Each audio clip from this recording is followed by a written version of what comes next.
অনেক যুবক যুবতীরা আজকাল মনে করেন যে বিবাহ বহির্ভূত যে অবৈধ সম্পর্ক করা হয়, তথাকথিত প্রেম ভালোবাসা করা হয়, এটার পরে যদি তারা একে অন্যকে বিয়ে করে নেন তাহলে প্রেম ভালোবাসার কারণে তারা যে গুনাহে লিপ্ত হয়েছেন সেটি হালাল হয়ে যাবে। মূলত এটি শয়তানি একটি ধোঁকা এবং প্রতারণা। একজন মুসলিমের জন্য আল্লাহ রাব্বুল আলামিনের প্রতিটি নির্দেশকে মানা এবং নিষিদ্ধ বিষয় থেকে দূরে থাকা এটা তার জন্য আবশ্যক এবং ফরজ। বিবাহের আগে নারী পুরুষের সম্পর্ক সেটা যে পর্যায়ে গড়াক না কেন, এটাকে ইসলাম শরিয়া সম্পূর্ণরূপে হারাম করেছে। এই জন্য আল্লাহ রাব্বুল আলামিন বলেছেন লা তাকরাবুজ জিনা, তোমরা জিনার কাছেও যেও না। অতএব বিবাহের আগে যদি কোনো ছেলে কোনো মেয়ের সাথে হারাম কোনো রিলেশনশিপে জড়িত হয়, কোনো রিলেশনশিপ তৈরি করে, কোনো সম্পর্ক তাদের মধ্যে তৈরি হয়, এমনকি শুধু যদি কথাবার্তা এবং ছোঁয়া ধরা, একান্তে সময় কাটানো এগুলো হয়, সেগুলোও হারাম।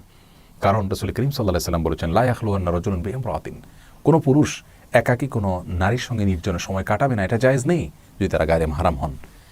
এবং নির্জনে যখন তারা একাকী কথা বলবে সেক্ষেত্রে তাদের মধ্যে বাজে কথার আদান প্রদান হবে, ভালো কথা বললেও সেখানে চিন্তার ক্ষেত্রে মনের জেনাটা তাদের মধ্যে অবশ্যই হবে, এবং আরও নানাবিধ গুনাহের দিক তাদের রয়েছে।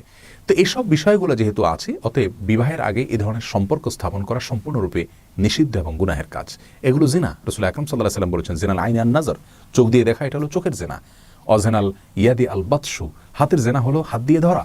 এবং প্রত্যেকটি অঙ্গের জেনা আছে, যার কারণে বিয়ের আগে যারা সমস্ত জেনায় লিপ্ত হন তথাকথিত প্রেম ভালোবাসা বা ভাবালুতার নামে, তারা যদি পরবর্তীতে একে অন্যকে বিয়ে করেও নেন তাহলেও তাদের আগের গুনাহ অটোমেটিক মাফ হয়ে যাবে না, বরং আগের গুনাহ থেকে, অপরাধ থেকে আল্লাহ রাব্বুল আলামিনের কাছে তওবা করে লজ্জিত হয়ে ক্ষমা চেয়ে নিতে হবে। তারপরে সেটি মাফ হওয়ার আশা করা যেতে পারে। আল্লাহ রাব্বুল আলামিন শয়তানের যত ধোঁকা আছে, প্রতারণা আছে, শয়তানি যুক্তি আছে, সেগুলো থেকে আমাদেরকে হেফাজতে থাকার তৌফিক দান করুন। আমার প্রিয় যুবক যুবতী ভাই বোনদেরকে বলতে চাই, বিবাহ বহির্ভূত সম্পর্ক এটা নিষিদ্ধ একটি সম্পর্ক, হারাম একটি সম্পর্ক। আল্লাহ রাব্বুল আলামিন হারামে আরাম রাখেন নাই।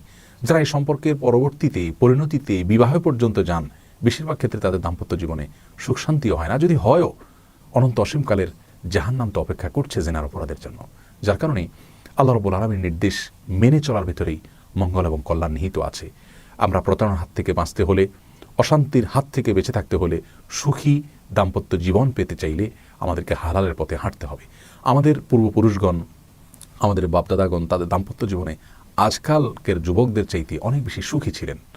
তারা কিন্তু তথাকথিত ভাবালুতায় ডুবে যেতেন না, তারা হালাল সম্পর্ক স্থাপন করতেন। তাদের পারিবারিক জীবন, দাম্পত্য জীবন আমাদের চাইতে অনেক ভালো গেছে, অনেক বেশি সুখী ছিলেন তারা। আজ আমরা সুখে থাকার ভান করি, কিন্তু সেই সুখ আমাদের মাঝে নাই। বিবাহ বিচ্ছেদের হার প্রচুর পরিমাণে বেড়ে চলেছে। এই সবগুলোর মৌলিক যে সমস্ত কারণ রয়েছে তার মধ্যে থেকে একটি কারণ এটাও যে আমরা বিবাহ বহির্ভূত সম্পর্কের মাধ্যমে মূলত আল্লাহ রাব্বুল আলামিনকে অসন্তুষ্ট করে ফেলছি।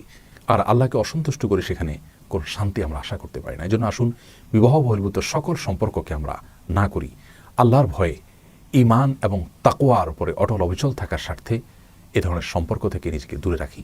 ইনশাআল্লাহ দুনিয়ার জীবন সুখময় হবে, আখিরাতে আল্লাহ রাব্বুল আলামিন এর সন্তুষ্টি আমরা অর্জন করতে পারবো। যে যুবক তার যৌবনকালকে আল্লাহর আনুগত্যের মধ্যে কাটায়, আল্লাহর আরশের নিচে ভিআইপি প্যান্ডেলে যারা ছায়া পাবেন তাদের মধ্য থেকে তিনি অন্তর্ভুক্ত হতে পারবেন। আল্লাহ তাআলা আমাদের যুবক ভাই বোনদেরকে সেরকম ঈমান এবং তাকওয়ার পাওয়ার দান করুন, যেন তারা এ ধরনের গুনাহের হাতছানি থেকে সরে আসতে পারেন, এগুলোকে ডিনাই করতে পারেন। আল্লাহ আমাদের সবাইকে হেফাজতে রাখুন। জাযাকুমুল্লাহু খায়রা। আসসালামু আলাইকুম ওয়া রাহমাতুল্লাহি ওয়া বারাকাতুহু। সত্য প্রচারে সততার ডাক।